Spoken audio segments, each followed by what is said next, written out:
Today I want to introduce the concept of community. And I'm just talking about the idea, right? The hypothesis that we can't really grow alone. We need some sort of community to help us grow in our journeys in life. So when I started to put this as a question, can we really learn and grow alone? And my answer to that is no.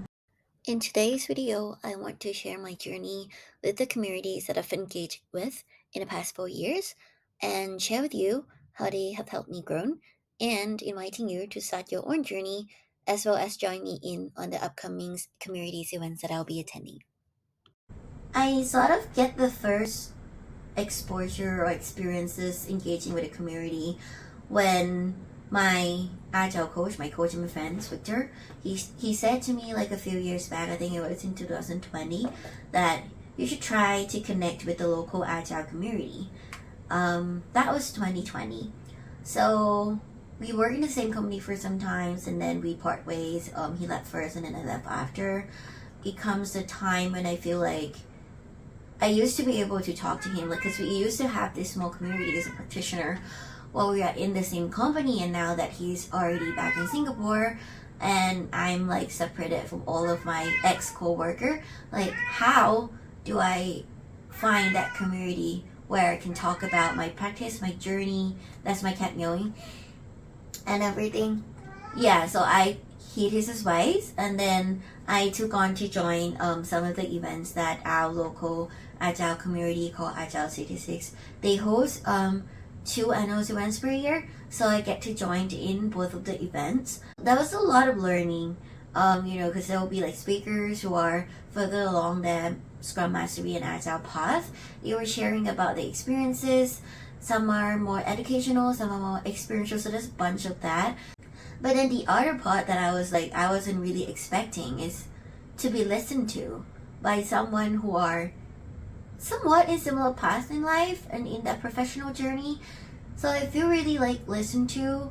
I feel like there's a lot of empathy, going around in the event. And I feel like I can relate to them so much because we're working on similar things. We are going through a similar struggle. So we're connected. We are those shared experiences working as a Scrum Master or in other roles within Scrum and Agile framework. I think the biggest thing for me was the validation. And I don't know if it's healthy or not, but that was the things that I got from being in those events. Because sometimes I have some like doubts and struggle about whether I'm doing things right, or is it crazy to try to like promote for this within the company that I was at? Is this really trying to help the company grow, or am I introducing some concept that might really disrupt the company or the team? I have a lot of that questions. And then when I was at the event, when we get to like mingle and have informal exchange, I was like, oh, it's not just me who have all these 1,000 thoughts, right? People who are in similar roles, they also face similar struggle, and they're on their ways on overcoming them, on growing through them as well. So I keep going back. Yeah, but I was still mainly a receiver. I was there to listen. I was there to be the audience. I was there to be the participant pretty much. And then I think it was in 2022, my coach again, Victor, he invited me to join the regional Scrum Gathering in Singapore, which is an event that is sponsored by Scrum Alliance, and then he was the one hosting it. So I was like, wow, I'll definitely make the investment to go over to Singapore and be there in some shape or form. And then volunteering became the role that I was there as. It was interesting because it's the first time that I ever did any volunteer work ever. While I was volunteering, I feel like it was my newfound calling to serve. I get the fulfillment and enjoyment by seeing them grow, seeing them overcoming their challenge, and that applies to like people as well. And while I was volunteering, I get to do that for the entire of the event, right? And I get to learn in a different way as well, because I'm not just there, absorbing the information, but I'm more mindful of like how are their participants, how are the speakers, like how do they structure their talks and their workshops and everything. And then how to run this kind of event. How can I support people who are maybe a little bit shy, they're alone, those sort of things. So there's many different learnings in many ways that I get on top of just, participating at this event. And I get to connect to people in a very cute way as well, because I always love to do registrations, because people see my face and they'll come to me if they need help, if they, if they have some questions and stuff like that. And I like to do that because it's the easiest way you can help anyone. From that experience, I found that, being of service will kind of be my life purpose. I feel like this is why I'm born. I'm born to serve people in some way. And that was still just the community, or just the Agile world. I extend a little bit to the coaching world, where I participate in the event. And then I started to look further into other fields. But this will be more of me taking classes or courses. But just by being there, I get to meet with people who are interested with in the same topic areas, in the same kind of skills and professions. For example, facilitation, nature connections, and also sustainable living in an eco-village.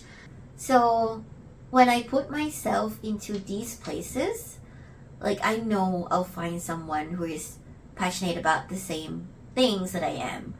And that connections and acquaintanceship can turn into friends, can be also my inspirations, right? When I see people who are, who wants to connect with nature, and there's so many different why. Some want to have a nature preschool in her future when she has enough money to start that business. There's so many different ways. Some want to work in sustainability, some already working in sustainability, some just want to deepen the spiritual connections to this world, to Mother Earth, and to all her beings. And then I get to learn new skills as well by going through all of that.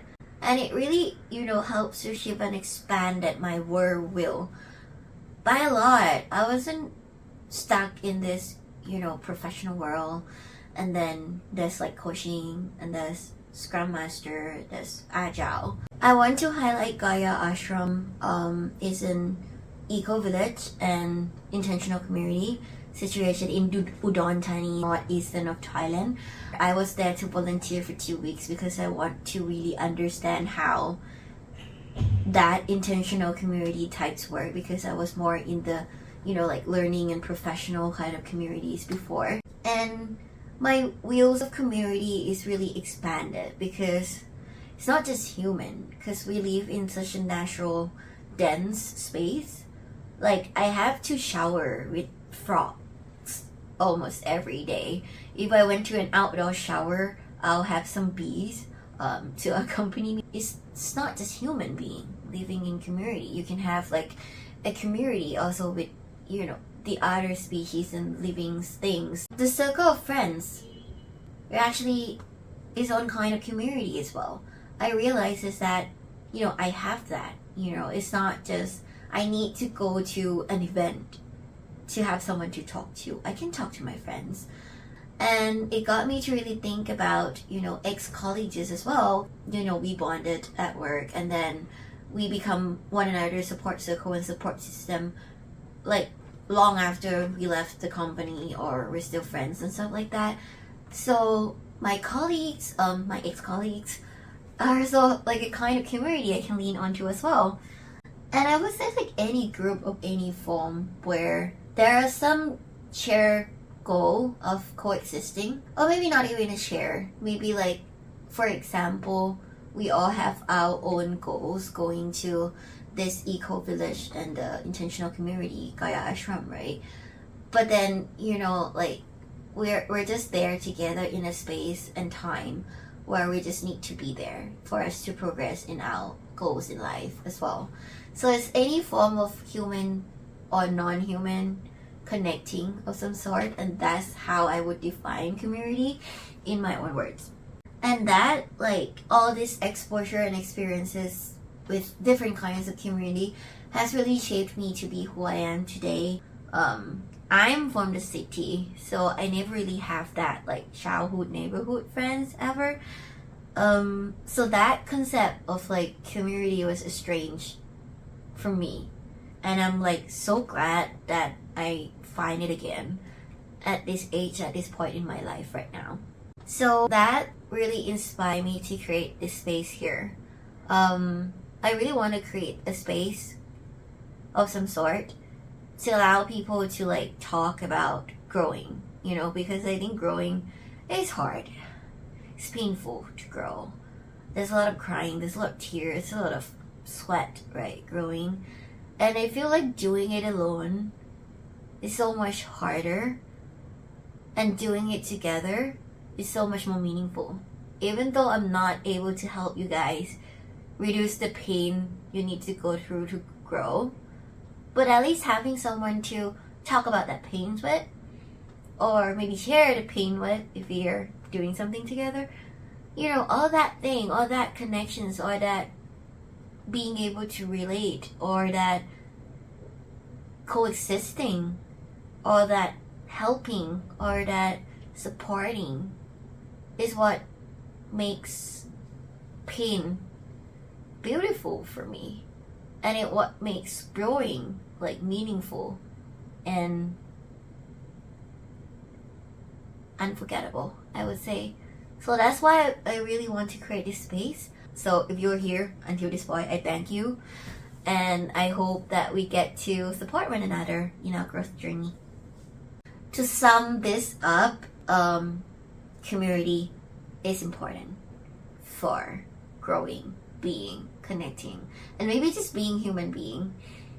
It's just so important because I realized for me that to live is to be connected. So having community is very helpful because it's a space where you can get to connect with people on very different levels. I want to invite you to start the smallest interactions that you can imagine, that you're comfortable with, to start reaching out or interacting with any community. It can be a group of friends, it can be anything. So now I want to end with sharing with you some upcoming community events that I'm going to, because in case you need a friend to get started, to go to some of these events together, or at the same time, I appreciate having more friends going with me as well. The first one I want to share about is Regional Scrum Gathering Singapore. This is going to happen from August 7 to 8. It will be an on-site event hosting in Singapore. This will be related to Agile, Scrum, professional development, professional growth, personal growth, and all that sorts. I've been to this event this year will be my 3rd year going to the event, and I volunteer. This will be my 3rd year volunteering as well. So there's a bunch of different renowned speakers and practitioners within the realms of the Agile world. And there's a lot of things that are more of a talk type. There's a lot more workshop type. There's a lot of things, but this year is very special because the organizers will also be offering a micro credential in AI for Scrum Master, as well as Cal1, which is the leadership program within the Scrum Alliance offering. So you get those two as part of the ticket price. And the super early bird is still up and running, so do grab it. I'll leave the link below for you to grab your ticket if you want to join me. I'll be there volunteering, and if you come, we can have a chat around things as well. And then the next thing is for the International Coaching Federation, which is an international body for coaching, and it's called ICF in short. ICF Bangkok chapter are hosting the International Coaching Week, and that will run from May 12th to May 18th. So this will be more around coaching, self-development, growth, organizational development, team development, those sort of things. The schedule and everything will be announced later. I'll share any registration links when they become available down below. And then the third one is Gaia Ashram, like I mentioned a lot in I think all of my video. Gaia Ashram is an eco-village and intentional community situated in Udon Thani, to the northeastern part of Thailand. They reopen for visitors starting 19th of May. I'll also be there 19th of May as well. So you can go there as, a visitor, where you just go there and almost hang out in this community and village, for the amount of time that you choose to do it for. Or you can be a volunteer, and the minimum is 2 weeks that you volunteer there. So you can get the price of a volunteer staying there. And you can do it like me as well, interning. I'll be interning there for 3 months, from May until August. Yeah, so if you're keen to, experience what sustainable living is, because sustainability is such a big word, and I really like Gaia Ashram because it really embodies sustainability in every aspect of life, and there's so many things that can be applied to lives in the city as well. Or it also opens up an alternative way to live if you're keen on exploring alternative way of life. And the last thing is that I'm thinking about hosting an online meetup where we can talk about or discuss, or we can be a group workshop or group coaching. I still have not really nailed down what format I would want to do it in, depending on the interest of you guys as well, and also on the themes and the topics that we want to address. I'm thinking around professional growth, personal growth, that sort. So if you have any topic you think would be interesting to explore together with people who are hanging around here, then feel free to leave me in the comment or connect me on LinkedIn. And then the other invite going to you, if you think that the events that I've laid out that I'm going to are something of interest to you and you're keen to join, DM me, leave a comment or whatnot. I'll have all the links down below. And if I have any special ticket price, special discount for friends and stuff like that, if you're keen, just connect with me on LinkedIn. All right, and that's it. Thank you so much for hanging around this long.